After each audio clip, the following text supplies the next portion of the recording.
Is this the happiest place on earth? It certainly is. I want to ask you to express a little bit of love right now, too. There are an enormous army of people at Vital Smarts that work for months and months and months so that you feel loved and cared about and well served here. Would you join me in thanking them, please?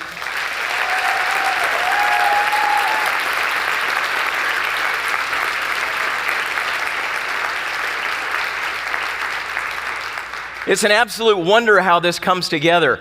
Now, I want to conclude today by sharing with you something that I've learned recently. I've spent much of the last 30 years trying to persuade millions of people across the world that learning to express truth more consistently and more effectively would improve the planet. And one of the things I think I've paid far too little attention to until the last 4 years is that equally important is our capacity to receive truth, and that there are ways that we can get better at that. So I want to introduce to us a word today that I hope will become part of our shared vocabulary. The word is Feedsmacked. Any of you ever been Feedsmacked? Some will say that feedback is the breakfast of champions. I would say that Feedsmack is their enema. Feedsmack is a rude delivery of a colossal amount of information, some of which may well be true. Let me ask you to experience it for just a moment. So I want you to imagine that you are a camera person for a globally renowned television personality, and this television personality is about to give you a little bit of Feedsmack. I want you to experience it. He's talking to you. And then I want you to turn to your partner and tell him, how do you feel right now? One word. Here you go. That's tomorrow, and that is it. Okay, 5, 4, 3. That's tomorrow, and that is it for us today. And we will leave you with a... I can't do it. Okay. We'll do it live. Okay. No. We'll do it live. Do it live. I'll write it, and we'll do it live. Thing sucked. So turn to your partner. How are you feeling right now, camera person?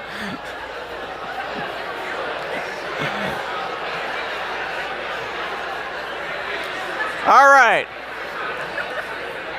Very good. You've just gotten a double-barrel version of Feedsmack. So what do we mean by Feedsmack? Feedsmack happens when you get something that's unexpected. It's startling, and it's usually pretty painful, right, to hear. We'll do it live. Yeah, kind of like that. And you feel kind of like that, too. Have you ever gotten a little bit of that yourself? Now, the problem that we often have is that we don't know how to show up in these moments. So I want you to sort of picture for a moment this. You're going to get yourself a little bit of feedback here as well. And I want you, as you listen to somebody receiving this one, to think about your own episode of it. When have you gotten an unexpected, startling, negative, colossal dose of what might be partly true from somebody like this? I have something I need to get off my chest. Now, it's no big deal or anything. I just want to catch a problem before it gets out of hand. It's just that everybody thinks that you are selfish, egotistical, and bigoted. Oh, and after lunch, you usually have chunks of food in your teeth. All right, so a little tough to hear. But the question is... We'll do it live! Have you ever gotten it? I'm going to use it 5 more times in the next few minutes. So turn to your partner. When have you gotten something unexpected, something huge, something startling like that? Turn to your partner and share, what's the sentence? What did you hear? All right. Let's pull back together, both mentally and emotionally. So I've started reflecting on this idea of receiving truth versus sharing truth. And sometimes the truth can come with a whole lot of noise in it as well. But being able to receive feedback, and what is that process like, and how can we get better at it? As I've reflected on it, I came across an episode in my own experience of receiving one of these kind of Feedsmack moments. I was working with a very powerful senior HR executive on a project that I was intensely interested in. The project was going pretty well, but one day we had a meeting with the senior executive team, and afterwards I sent a summary email out. Apparently, he didn't like me sending the email without checking with him. I'm sitting at my desk after clicking send. He saw the email. I pick up the phone, and it's his voice on the other end saying this: followed by this, and then click. My heart was racing, my mouth was dry, I was sitting there just overwhelmed by this. It was an incredible experience. Now, we did a study on this. We wanted to try to understand how many of us have experienced these things and what effect it has.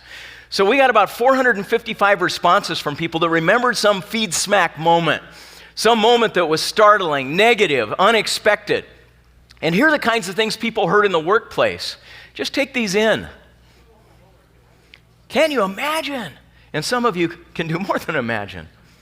You're kind of whiny, you lack integrity, your laugh is annoying. Are you an idiot? You're selfish, you're rude and interrupt people in conversations, you're incompetent and a bully, you're lazy. And I won't read the last one. But we wondered, all right, well, that happens in the workplace. Does it ever happen at home? Well, we asked. Turns out people have had family Feedsmack experiences as well. Ouch. The parenthesis is who was saying it. You're so desperate for someone to love you that you're willing to settle for your boyfriend. Who would hire you? You're a bad parent. You're not a good wife or mother. I would rather go to the river to take the dog swimming than have sex with you. Oh my goodness. If feedback is the breakfast of champions, Feedsmack is the enema. It takes it out of us. I won't continue the metaphor. But now that we understand that these episodes that occurred, we wanted to ask people, what was your experience and what was the effect afterwards of this? 90% said they felt some version of dumbfounded, flabbergasted, shocked, stunned, or numb. Now what's interesting is what's missing from that list. 40% said they felt some sort of shame-related emotion, embarrassment, worthlessness, hurt, sadness, and self-doubt. But notice how few came back with anger or betrayal. We typically think that's going to be the response. It's going to be fight, not flight. But most of us just kind of recoil and we're stunned and we freeze. Now, if you look at that, you might say to yourself, well, that defines the problem, but I want to open that as a question. What is the problem? Why do these experiences have such a profound and lasting effect on us? And is there an antidote? And if so, where is the fix? So we asked people to describe these specific episodes, and we started to understand a little bit more about the principles behind a solution to dealing with these moments by examining some of these in more careful detail. One woman said, I work in a family business. When I asked my uncle, one of the founders, for feedback, he said, you should be more like Linda. And then she gives a little background. She says, I was dumbfounded. The person he said I should be like was petite, flirty, coy, flattering to men. I'm tall, independent, resourceful, self-reliant, straightforward, and I work well with men as equals. That's how she sees herself. But I want you to look, in spite of the fact that she's strong, self-reliant, resourceful, she says after this event, even though it happened decades ago, it's still staying with me. Why? Why do these moments when information comes at us unexpected have such scarring and enduring effects? And is there an important life lesson for us to learn from that fact, from that finding? Well, when I have questions like this, I went to where I always go. I went to my barber. And I asked him, how do I make sense of this? As he was cutting my hair one day, he told me about an experience he'd had just the night before with his 7-year-old son, Vince. He said, I was reading this book to him, a book called Way of the Warrior Kid, which he highly recommends, by the way. He says, in the book, there's this bully character, and he's picking on the hero of the story, the warrior kid. He says, and one day at school, this bully kid calls him Plate Face. He says he went home crestfallen, crushed, and he goes to his mother or father for comfort. His dad pulls him aside, and his dad says, well, is your face kind of round? And the boy says, yeah. And he says, and is it kind of flat? And he says, yeah. And his dad says, well, then it's kind of plate-like, isn't it? And the boy says, yeah. And dad says, well, then deal with it. As my barber is reading this to his son and explaining how much we can do to learn to absorb feedback better, his wife intervened. And she says, that's not about a boy who was needing to solve the problem. That's about a bully who was mean. Now, most of us get these lessons. We're taught from the time that we're young, if you can't say something nice, what? Don't say anything at all. Thumper, right? Bambi, great social scientist. And so the question is, where do you go with this? We have these episodes that profoundly affect us. What should we do to try to deal with them as part of our lives more effectively? Is this true? If others were better at delivering feedback, I'd get better at receiving it. Well, as David and I sort of wove through the research on this, we came across kind of a conundrum, and I want you to look at it with me. I want you to sort these 4 statements into the least and most hurtful with your partner. I'll give you 15 seconds to do it. Here's the first. You need to take a deep look at yourself and find and eliminate your shortcomings. This is one of the Feedsmacked comments. You're venomous and poisonous. When you lose your temper, it can make others feel less respected, and you're an evil person, you're a thief, you are scum. So real quick, 1 to 4, sort them out. 5, 4, 3, 2, 1. All right. So raise your hand or holler out yay if you sorted it this way. Number 1, number 2, number 3, and number 4. Okay, the surprise to David and me as we sorted through this, when we asked people to describe, number 1, how much did it hurt, and number 2, how long did it scar you, is that this was the sorting order. They were all the same. All of them people reported as being profoundly painful and enduringly painful. And so it didn't matter. When we looked at these, people described this episode because it had stayed with them for a long time. Whether it's when you lose your temper, it can make others feel less respected, or you're seen as arrogant because you use big words and correct people. It didn't matter which of these. People could feel stung and hurt and pained. And so the question again for us as a group is, if people got better at delivering it to me, would I get better at receiving it? So here's my confession. I've spent 30 years saying the answer is yes. That if we got better at delivering our crucial conversations content, the rest of the world will get better at receiving it. Now, I still believe that's true, but not nearly so much as I did 4 years ago. There's an enormous amount on our side, on the receiving end, that we can do so that truth can flow more freely. And the consequences of that happening are enormous. So, the conclusion I'm beginning to draw is this. Our relentless focus on the quality of delivery reinforces a weakness in all of us. And that weakness is that our perpetually crippling neediness and fear is what creates most of the problem. And no one can fix that but us. So, here's how I started to discover this. Prior to doing this study, I began working with a community that some of you are somewhat familiar with. It's called the Other Side Academy. I want you to take that picture in for just a moment. Sitting in front of you are people who collectively have served about 600 or 700 years in prison and jail, have lived for hundreds of years on the street. The average person in that picture has committed 25 felonies, been arrested 25 times. Most of them are from deeply, deeply broken lives. Let me introduce you to just a few of them. I'll show you the pictures as they arrive at the Other Side Academy. This is how they show up. Now, one of the people in this picture was introduced at meth by her mother at age 5. One of them lived for years on the streets using her body as an ATM just to stay high. Another was abused relentlessly by his mother and father. Another was jumped into a gang by going and stabbing a sleeping homeless person. And another on here shot his first victim at age 14. So that's the Other Side Academy. Now, the startling additional truth is that community is one of the healthiest and most productive I have ever encountered.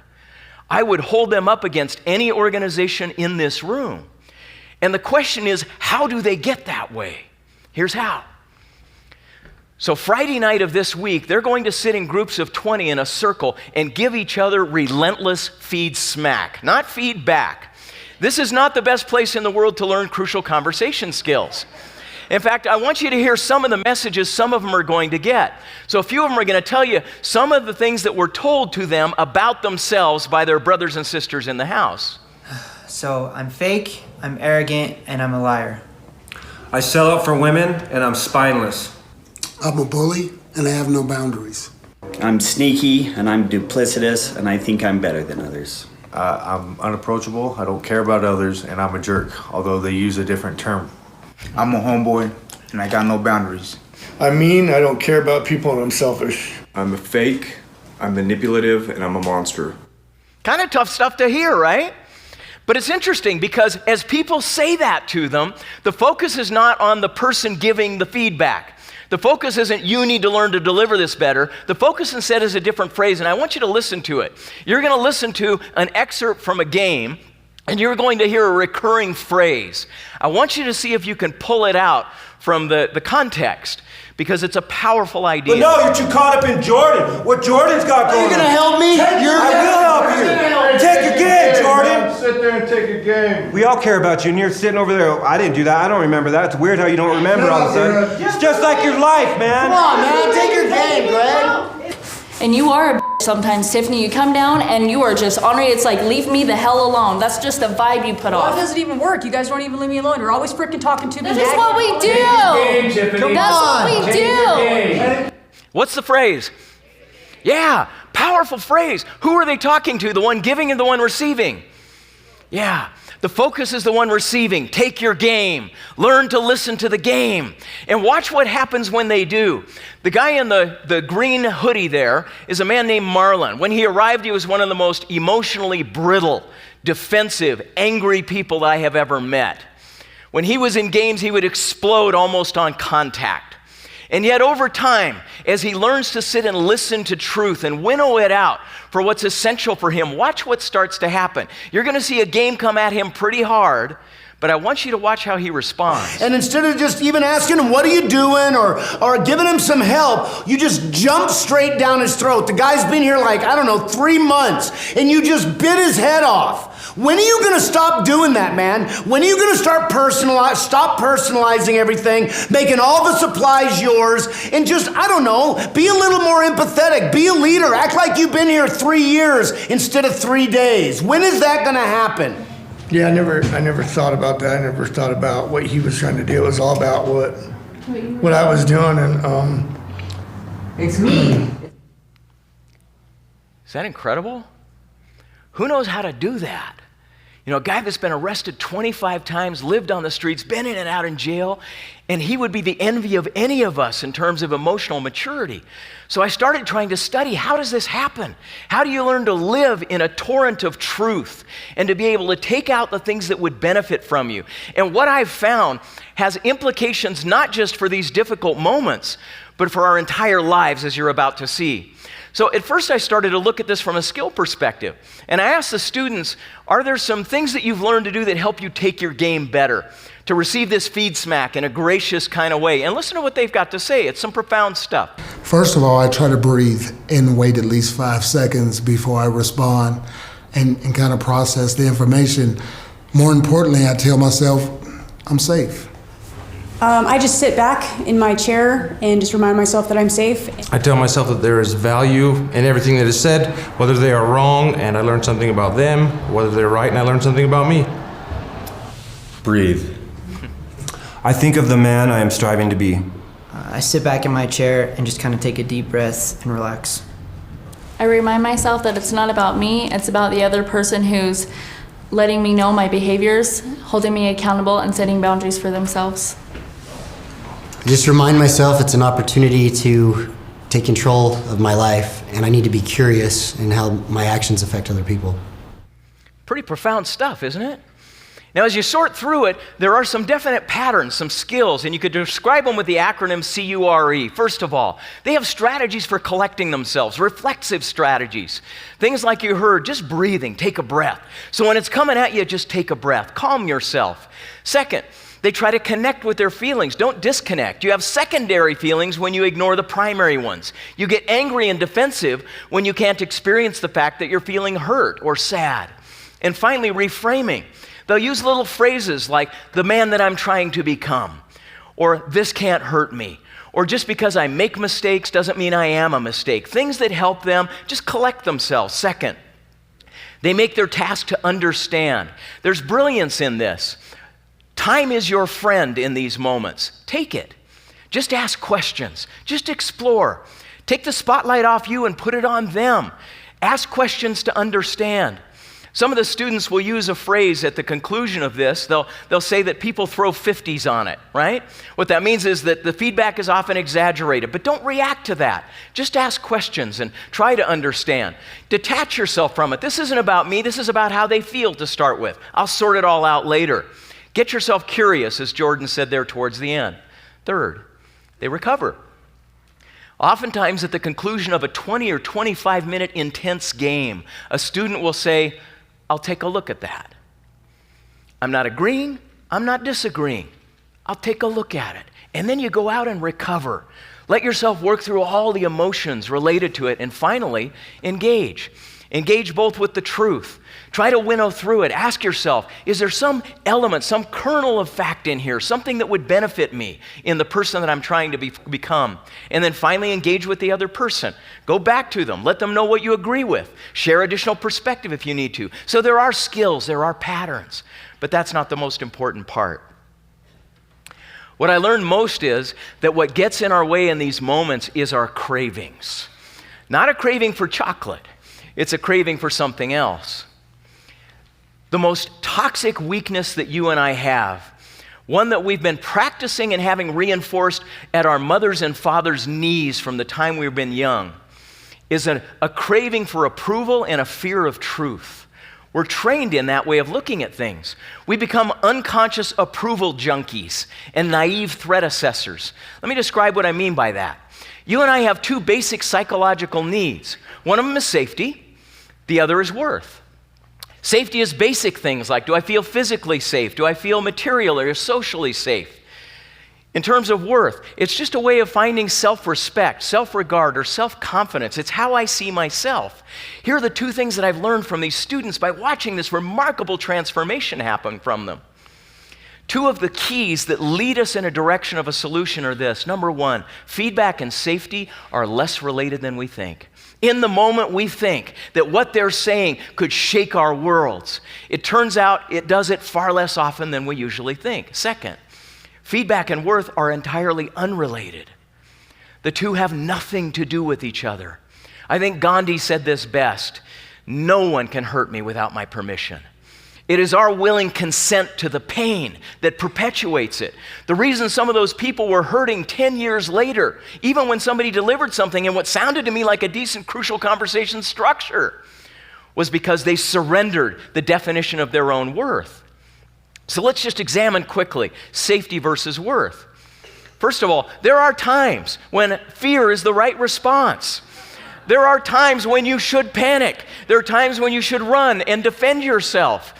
So if somebody's saying, I'm going to fire you, I'm going to leave you, I'm going to hit you, they could cause significant damage to you in your life. And fear is an appropriate response. But it turns out, while it's real, it's also rare. When we've sorted through these Feedsmacked moments, very few of them had implications of permanent damage for people. And also, the way we tend to react to our amplified version or interpretation of the fear is usually something that makes it worse rather than better. Here's the truth about safety. The truth is you, not the other person, are the primary source of your own safety. And second, an unqualified love of truth is the precondition for safety. Watch what happens when it is. I want you to watch someone who's been living in this kind of a world where I am responsible for my safety for years and years and years. You'll watch him taking his game kind of badly to start with, but watch the pivot. You're brown-nosing somebody. No, man, miss me with that. Come on, man. Shut up for a minute. Just listen. That's it. All he's got to do, he just wants to tell you how he feels in the moment. He's out there washing your truck, and all you want to do is, you're pissed off at him because of what he's using to wash your truck. Why don't you go over there and help him? Teach him how to use the truck. It's your truck. Isn't that beautiful? Boom, the truth arrives. And so then the question becomes, yeah, but what about if it's the truth used with malice? What if it's a bad guy, right? What if it's somebody that's coming at you just trying to hurt you? What we know about that from the Other Side Academy is that motive is irrelevant. Who cares why they're saying it? It doesn't matter. If the devil has feedback for you and there's a kernel of truth in it, why wouldn't you want it? If the truth is going to hurt you, is it more likely to hurt you when you don't know it or when you do? And so we ought to welcome it. So that addresses the safety piece. Let's look at worth. You know, what defines worth? You and I've come to discover in myself, have this gnawing fear that one day our inadequacy will be exposed. And so we begin to seek out places to compensate for that. If I look good enough, if I perform well enough, if the audience feedback is strong enough, right? If I have enough money or position or status, then maybe I'll feel okay. It's an addiction. We become addicted to external sources of worth. And that leaves us with the following problem.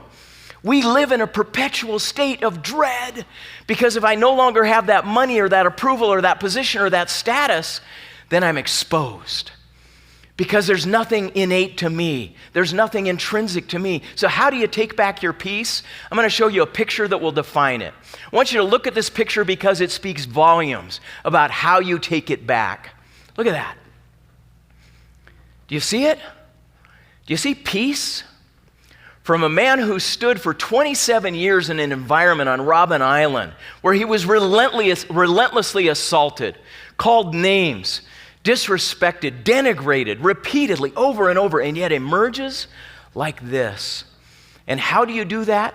You develop an unqualified love of truth. And second, you develop tactics, strategies, rituals in your life that help you generate sources of worth rather than seeking them. Our problem is this. Our problem is that we crave approval and we fear truth, and that's a choice we make. We surrender responsibility for how we see ourselves to the world around us at our peril. I've watched over the last 3.5 years as some of the most broken people in the world have done this instead. They learn to crave truth and fear approval. If you live by the compliment, you die by the criticism. And what we need to do is learn to reverse that. The conclusion I've drawn after 30 years of deep consideration of these processes for freeing up truth in our social systems is this. All lasting happiness in life is a product of our capacity for truth and love and the connection those create. Any compromise, any mitigation of truth undermines our capacity for connection with others. Any compromise, any withholding of the love that becomes the container within which that truth can be expressed interrupts our capacity for connection, and it creates suffering in consequence. I want to conclude with the best evidence I can give you that if we go to work taking back responsibility for our safety and worth, not only can we deal with Feedsmacked when it comes, we can be part of a stream of truth in our life that creates a level of enjoyment and prosperity that all of us deserve. This picture was taken a couple of years ago. On the right from me, on your left from me are a number of friends. On the right are friends from the Other Side Academy. So Lola, Dave, and Alan here in front of the Roman Colosseum. We went on a trip to Italy to study some other folks that are trying to do things like the Other Side Academy and had a little bit of time for touring. And I had this stunning moment, as many of you probably have, in the academy looking at this. And I remember staring at the David for a while and trying to think to myself, how in the world out of a block of stone could you create something so supple, so real? Look at the ribs and you can see the skin. The definition on this. It's absolutely astounding that this could have started as a worthless block of stone. And as I stood back from it for a moment to admire this work of art, I then began to notice Dave looking at David. I began to notice my colleague Dave DeRocher, who lived through this process at the Other Side Academy, who stood in this place where relentless truth bombarded him for years and years and years. And what occurred to me was the process that made that David also made this David. It's a violent process. Somebody takes a chisel and puts it up next to a piece of stone that isn't needed for the masterpiece. And then they take a hammer and they slam it against the chisel. And a piece of rock is blown off. And pounding after pounding after pounding, the raw shape of this image emerges. And then you take smaller chisels and smaller. And it overwhelmed me to think that it was precisely the same process until I realized one important difference. With the David, the stone had no choice. With Dave DeRocher, the man had to sit still and allow the chisel to do its work. And when they do, this happens. and this happens. Can you imagine the violence involved? The willing acceptance of truth that can feel painful when it attacks your sense of safety and worth until you learn to take responsibility for those. But what happens when you're willing to sit still and invite it and love it and take responsibility for your own way of seeing yourself? This one blows my mind. Look at this man. My dear friends, all lasting happiness in life is a function of our capacity for truth, love, and connection. The work we do is trying to prepare people not just to express more truth in the world, but to learn to receive it.